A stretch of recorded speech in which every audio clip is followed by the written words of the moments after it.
सबसे पहले तो मैंने एक सर्वे करवाया नादरीन, और ये सर्वे मैंने इसलिए करवाया जरा लोगों की राय भी ले लें। मुझे लगा मेरी राय जरा सख्त है। जो पाकिस्तान में इस्लामी नजरियाती कौंसिल ने जो एक फतवा था जारी किया है कि जनाब जो VPN है वो गैर शरई है या हराम चीज़ है, और इसके बारे में वैसे मौलाना तारिक जमील साहब ने एक स्टेटमेंट दिया। उन्होंने कहा जी हराम नहीं है ये, और इस तरह तो फिर और बहुत सारी चीज़ें आप हराम कर देंगे, आप तो ये रास्ता खोल देंगे। वैसे कुरान पाक में अल्लाह ताला ने हराम और हलाल का फ़र्क बड़े अच्छे तरीके से समझा दिया है, और हमारी शरीयत इतनी मुश्किल है नहीं जितनी हमारे मौलवियों ने बना दी है। तो इस दफ़ा पाकिस्तानी बड़े क्लियर है। मैंने पाकिस्तानियों से सवाल पूछा कि इस्लामी नजरियाती कौंसिल आपकी राय में किसकी खिदमत कर रही है, और दो ऑप्शन दिए पाकिस्तानियों को। एक ऑप्शन था इस्लाम की खिदमत कर रही है, दूसरा ऑप्शन था इक्तदार की खिदमत कर रही है। मैंने अपनी जिंदगी में जितने भी आज तक सर्वे करवाए उनमें कभी भी इतना खौफनाक रिजल्ट नहीं आया। यानी ऐसा हुआ कि एक तरफा रिजल्ट आए, ऐसा हुआ कि 90% और 10%, कभी 95%, लेकिन इस मरतबा तो हद हो गई है। 97% लोगों ने यह कहा कि ये इस्लाम की खिदमत नहीं कर रहे मौलवी, ये इक्तदार की खिदमत कर रहे हैं। अब मैं जरा इन मौलवियों से ये एक सवाल करना चाहता हूं कि ये जो आप लोगों ने हरकत की है, जो इस्लामी नजरियाती कौंसिल वाले मौलवी हैं, मैं इनसे पूछना चाहता हूं कि आपको पाकिस्तान में कोई फस्ताहियत, कोई जुल्म, कोई जबर कुछ नजर नहीं आया? आपको सिर्फ ये VPN नजर आ गया, या किसी ने आपको लिखी लिखाई चीज दी और आपने आगे कर दी? तो आपकी एक क्रेडिबिलिटी है, आप मेंबर पे बैठते हैं, आप जो बात करते हैं वो लोगों के दिल में जानी चाहिए। जब आपकी बात लोगों पे असर कैसे करेगी जब आप ऐसी हरकतें करेंगे या ऐसी चीजें करेंगे?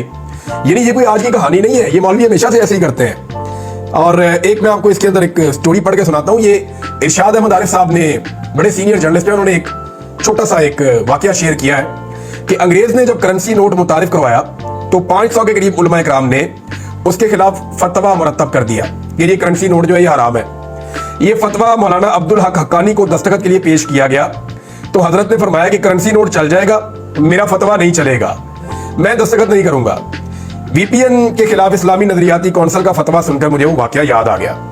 तो मामला यह है कि VPN तो चलेगा, पूरी दुनिया में चलेगा, आपका फतवा आपकी पहचान बन जाएगा। आप जब कहीं जाएंगे लोग कहेंगे जी आपने वो फतवा दिया था, आपने ज्यादती की थी।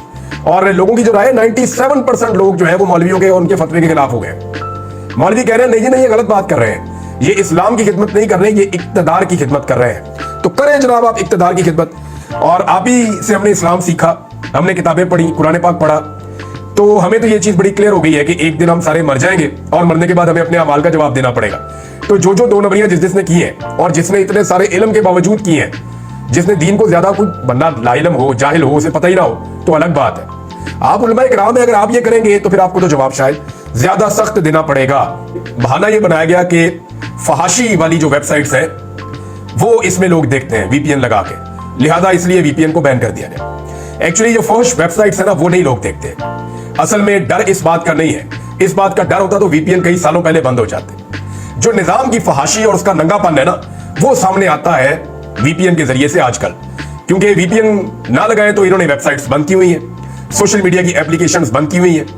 तो जो निजाम की फहाशी है, जो उरियानी है, वो नजर आती है। कोई वेबसाइट्स की फहाशी इनका मामला नहीं है। अगर ये होता तो ये बहुत पहले ये वाला काम कर देते। अब नौजवानों ने इसका हल तलाश करना शुरू कर दिया है। कुछ नौजवानों ने कुछ हल जो है वो पेश भी कर दिए हैं। यही लगातार लोग इसका हल ढूंढ रहे हैं कि अगर VPN ब्लॉक हो गए हैं तो उनको वापस खोलना कैसे है। अरसलान बलोच साहब है, ये सोशल मीडिया पे बड़े एक्टिव है। इन्होंने लिखा जी कि जिनके VPN नहीं चल रहे वो VPN की सेटिंग्स में जाएं और वहां जाकर प्रोटोकॉल्स को तब्दील कर दें। हुकूमत VPN मुकम्मल बंद नहीं कर सकती, सिर्फ प्रोटोकॉल्स बैन करती है।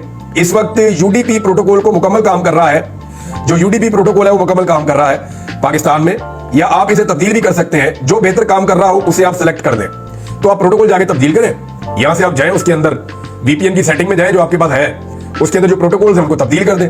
वहां जो UPD प्रोटोकॉल है उन्होंने वो रिकमेंड किया है, लेकिन अगर आपको लगता है कोई और अच्छा काम कर रहा है तो आप उसको लगा सकते हैं और उसे सेलेक्ट कर दें। हुकूमत भी यही इस्तेमाल कर रही है।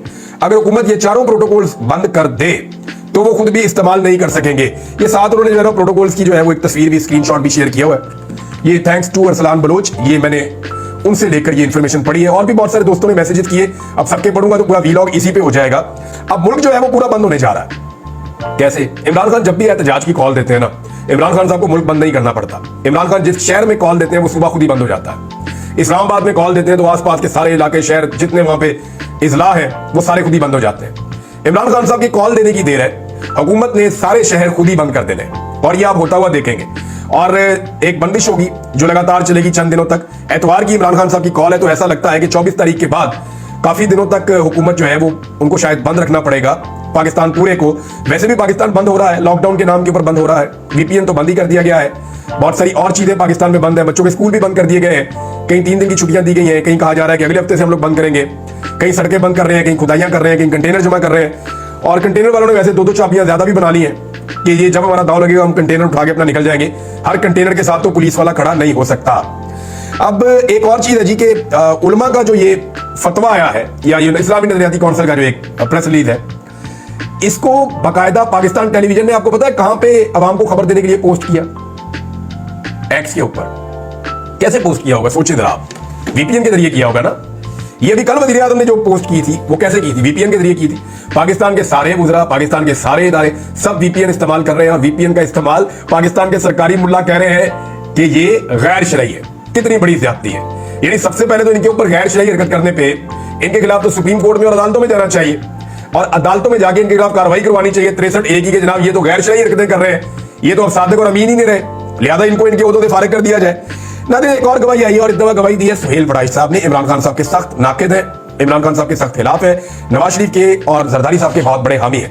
ज्यादातर सुहेल बड़ाइश साहब का जो टिल्ट होता है, नून लीग पे भी वो तनकीद कर लेते हैं, लेकिन उनका टिल्ट हमेशा पीपल्स पार्टी की तरफ रहता है। जरदारी साहब ने अपनी फैमिली के जो बड़े क्लोज सर्कल है वहां पे भी जब कभी कोई इवेंट किया तो हामिद मीर साहब को और सुहेल बड़ाइश साहब को जरूर उन्होंने दावत दी, किसी और को बुलाया नहीं बुलाया, क्योंकि वहां ताल्लुकात इन दोनों लोगों के तो बहुत अच्छे हैं। अच्छा, इसमें सुहेल बड़ाइश साहब के क्योंकि बड़े जबरदस्त ताल्लुकात हैं इस वक्त, और वो एस्टेब्लिशमेंट की बहुत तारीफें भी करते हैं, तो बड़ाइश साहब ने भी ये तस्दीक कर दिया कि इमरान खान साहब को वाकई एस्टेब्लिशमेंट की जानिब से डील ऑफर की गई, और जो डील ऑफर की गई इलेक्शन के बाद वाली जो डील थी उसमें वो तफसीलात भी बता रहे हैं। वो ये कह रहे हैं कि उन दिनों में जो डील ऑफर की गई उसमें ये था कि इमरान खान साहब को कहा गया कि जनाब आपको हम रिहा कर देते हैं, आप बनीगाला चले जाएं, और धांधली के ऊपर एक कमीशन बना दिया जाता है, ट्रक की बत्ती, आप उसके पीछे लगे रहें, लेकिन हुकूमत को जरा चलने दें अभी।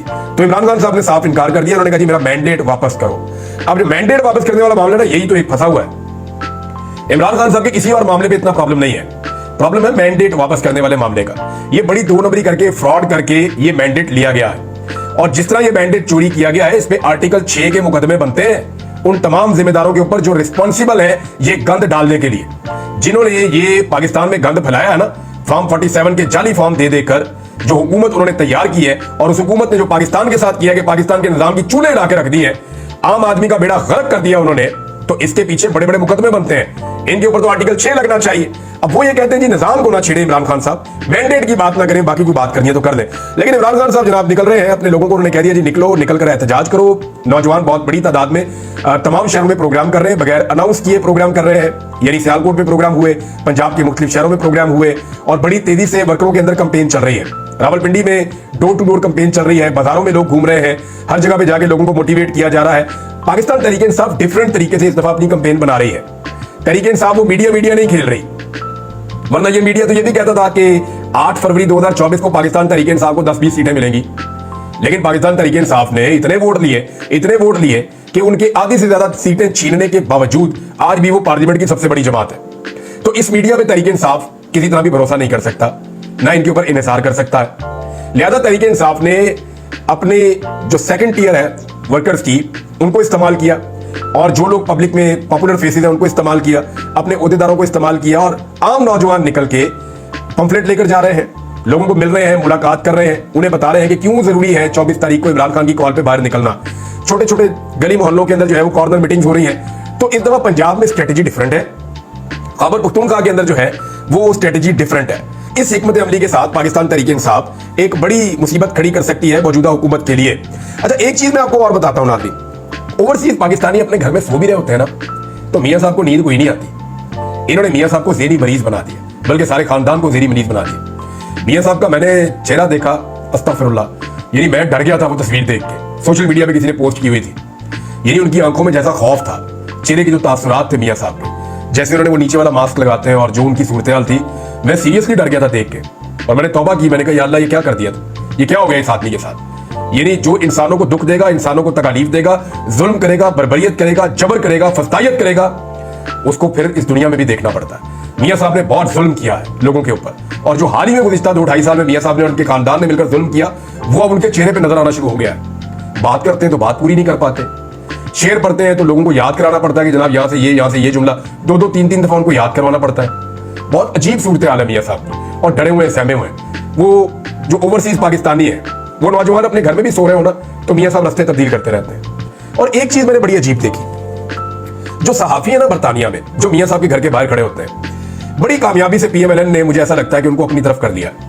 क्योंकि मैं ये बात ऐसी हवा में नहीं कर रहा, मैं उन वीडियोस को देखने की बात कर रहा हूं जिससे ये साबित हो रहा है कि सहाफी किसकी तरफ है। यानी जैसे ही नून लीग के लोग और पीटीआई के लोग आमने सामने आते हैं ना, तो सहाफी का काम होता है कि वो या उधर खड़ा हो या इधर खड़ा हो, यानी ऐसे खड़ा हो कि उसको ये भी नजर आए ये भी नजर आए, तो वो यहां से भी शूट करे यहां से भी शूट करे, दोनों तरफ से करे ना। लेकिन मैंने नोट किया कि सहाफी नून लीग की कतार के अंदर खड़े होते हैं, जो पाकिस्तान तहरीक इंसाफ की कतार है उसकी तरफ मुंह करके खड़े होते हैं और अपने कैमरे तहरीक इंसाफ वालों के मुंह की तरफ रखते हैं और इंतजार करते हैं कि कोई आदमी ऊंचा बोले, कोई ऐसी बात हो जो लूज टॉक हो या कोई ऐसी चीज हो, तो फौरी तौर पे हम उसको रिकॉर्ड कर दें और रिकॉर्ड करके सिर्फ उतना हिस्सा ही वो चलाते हैं या दिखाते हैं। यानी ये दो साफबंदी हुई है ना। अब सहाफियों का काम है कि साफबंदी के बीच में आ जाए या साइड पे आ जाए, इधर भी दिखाएं इधर भी दिखाएं, या तय कर देंगे चंद लोग इधर दिखाएंगे चंद लोग इधर दिखाएंगे। नहीं, ये नहीं हो रहा। हो ये रहा है कि सहाफी पीएमएलएन की सफों में खड़े होते हैं और सिर्फ पाकिस्तान तहरीक इंसाफ के ऊपर अपने कैमरे रखते हैं। ये मैं बरतानिया में प्रैक्टिस गुज़िश्ता चंद दिनों से देख रहा हूं। अच्छा, मैंने सोचा कि इसके पीछे रीजन क्या है, तो रीजन मुझे समझ आती है कि जो सहाफी मियां साहब की ज्यादा खिदमत करते थे, यानी मियां साहब उन्होंने तो अपना एक रिकॉर्ड है ना बूट पॉलिश का, रफ्तार ही बहुत तेज है, कमाल किस्म का वर्ल्ड रिकॉर्ड, लेकिन मियां साहब को बूट पॉलिश करवाने का भी बड़ा शौक। अब जो सहाफी वहां पे अच्छे जूते साफ करते थे ना वहां पे एवन फील्ड के बाहर, उनको फिर ओहदे मिलना शुरू हो गए, उनको फायदे मिलना शुरू हो गए। वो जब उनको मफादात उनके होते हुए देखे बाकी सहाफियों ने, तो शायद उनकी भी अब राय बदलना शुरू हो गई और वो भी अपनी उसी कम्युनिटी के साथ जाकर खड़े हो गए कि उत्थे तो लबड़ा कुछ नहीं। उधर तो वो बात करते हैं पाकिस्तान की, बात करते हैं आजादी सारे राय की, वो तो बात करते हैं रूल ऑफ लॉ की, वो तो अपनी बातें कर रहे हैं, हम चलते हैं इधर जहां हमारा भी कोई दाल दलिया हो जाएगा। तो मुझे बजाय इसके अलावा और कोई रीजन नजर नहीं आया, क्योंकि मियां साहब ने चंद सहाफियों को नवाजा है। अब जिस तरह से मियां साहब लोगों को नवाजते हैं, उसके बाद और सरकारी वसाइल के ऊपर नवाजते हैं, जेब से तो किसी को ये आना ना दे, तो ये जो इन्होंने नवाजा ना मियां साहब ने ये हरकत की है, उसके बाद अब मैं देख रहा हूं कि ज्यादा सहाफी, और मैं इसके ऊपर नजर रखूंगा, अगर बरतानिया में मौजूद सहाफी मुझे सुन रहे हैं तो उन्हें चाहिए कि वो न्यूट्रल जर्नलिज्म वहां पे करके दिखाएं, सिर्फ पाकिस्तान तहरीक इंसाफ के लोगों के ऊपर अटैक ना करें, सिर्फ उनके मुंह के ऊपर कैमरे फिट ना करें, बल्कि वो दूसरी तरफ की गालियां, बदतमीजी और बेहूदगी और धक्कम पेल वो भी दिखाएं। हालांकि अगर मैं हल्फन पूछूं इन मीडिया वालों से, तो पीटीआई वाले कहते क्या है, चोर कहते हैं, मरियम के पापा चोर कहते हैं, लूटमार करने वाले कहते हैं, मैंडेट चोर कहते हैं, करप्ट कहते हैं, बेईमान कहते हैं, और दूसरी तरफ से जो है गंदी मां बहन की गालियां नून लीग वाले देते हैं। यानी ये फर्क है दोनों। सादा फर्क ये है कि वो बात करते हैं लॉजिकल, वो बात वो करते हैं जो उनकी शिकायत है, ये गंदी मां बहन की गालियां देते हैं। लेकिन आपने देखा कभी किसी आपके मीडिया वाले ने सोशल मीडिया पे रिपोर्ट किया होगा, ये देखें नून लीग के कारकुन गंदी गालियां दे रहे हैं। वो जो पहले चंद जर्नलिस्ट वहां पे होते थे जो न्यूट्रल जर्नलिज्म करते थे, वो बेचारे अब दिखाई नहीं देते, पता नहीं उनके इदारों से उनको निकलवा दिया गया है या उनको वहां आना बंद कर दिया गया है। आई कांट से एनीथिंग, मैं इसको डिग आउट करूंगा और जो चीजें मजीद आएंगी वो आपके सामने शेयर करूंगा। एक और हैरानकुन बात जो हुई वो ये हुई कि नैब के एतराफे जुर्म के बावजूद पाकिस्तान तहरीक इंसाफ का रद्द-ए-अमल ना आना बहुत हैरानकुन है। तोशाखाना केस में नैब ने एतराफे जुर्म किया, पाकिस्तान तहरीक इंसाफ ने उस पर कोई रद्द-ए-अमल तगड़ा नहीं दिया। मेरे लिए ये बहुत हैरानकुन है। 1 साल तक मुल्क का सबसे बड़ा लीडर जेल के अंदर रहा और नैब मान रहा है कि गलत मालूमात और गलत तफ्तीश की वजह से वो जेल में रहा और अपनी गलती मान रहा है, लेकिन पाकिस्तान तहरीक इंसाफ की खामोशी मेरी समझ से बाहर है। नवाज शरीफ साहब ने जनाब एक स्टेटमेंट और दिया, और नवाज शरीफ साहब ने क्या कहा पहले आप वो सुन लें, फिर आपको मैं बताता हूं कि एक्चुअली मियां साहब ये क्यों कह रहे हैं। मियां साहब ने कहा इमरान खान ने बाजवा और फैयाज हमीद के साथ मिलकर मेरे खिलाफ क्या कुछ नहीं किया। नवाज शरीफ साहब आप वजीर आजम थे जब आपके खिलाफ कार्रवाई हो रही थी, तब जनरल बाजवा को आपने आर्मी चीफ खुद बनाया हुआ था, जनरल फैयाज उस वक्त तो कुछ भी नहीं था। ये तो बात है इमरान खान के वजीर आजम बनने के बाद जनरल फैयाज जो है वो डीजी आईएसआई लगा था। अब जनरल बाजवा के ऊपर आप इल्जाम आज लगा रहे हैं मियां साहब, इसी जनरल बाजवा के लिए ये बाकायदा मेरे पास सबूत मौजूद है, आप निकाल कर देख लें कि किसने ये ट्रेंड चलवाया था कि we stand with general Bajwa. Noon League के पेड अकाउंट, इनके अपने लोग, इनके अपने leaders we stand with general Bajwa का ये ट्रेंड चलाते रहे। नवाज शरीफ साहब, अगर जनरल बाजवा ने आपके खिलाफ सब कुछ किया था तो आपने जनरल बाजवा को एक्सटेंशन क्यों दी थी? जनरल बाजवा से डील करके पाकिस्तान से बाहर क्यों भागे थे अपने प्लेटर्स गिरा के? फिर जनरल बाजवा से डील करके आपने इमरान खान की हुकूमत भी गिराई। जनरल बाजवा से बड़ा तो आपका मोहसिन कोई नहीं है। अब मैं नुक्ता यह बयान करना चाहता हूं कि नून लीग और मियां साहब खास तौर पर मोहसिन खुश है। आज वाले जो आर्मी चीफ है ना, वो भी ये बात ज़हन में रखें कि जनरल बाजवा से ज्यादा एहसानात इनके ऊपर किसी ने नहीं किए। आज ये जनरल बाजवा को गालियां दे रहे हैं, उसके ऊपर अटैक कर रहे हैं और ये कह रहे हैं कि जनरल बाजवा रिस्पॉन्सिबल था जो इनके साथ हुआ। कल ये जनाबे अली आपको भी कहेंगे और ये आज वाले आर्मी चीफ को कल कह रहे होंगे हमें तो उस आर्मी चीफ ने फंसवा दिया था, हम तो कह रहे थे कि बगैर मैंडेट के हमने हुकूमत लेनी नहीं, आर्मी चीफ ने हमें जबरदस्ती फंसवा दिया मुल्क की बका का नाम लेकर। तो ये कल को सारा मलबा भी इधर ही गिरना है।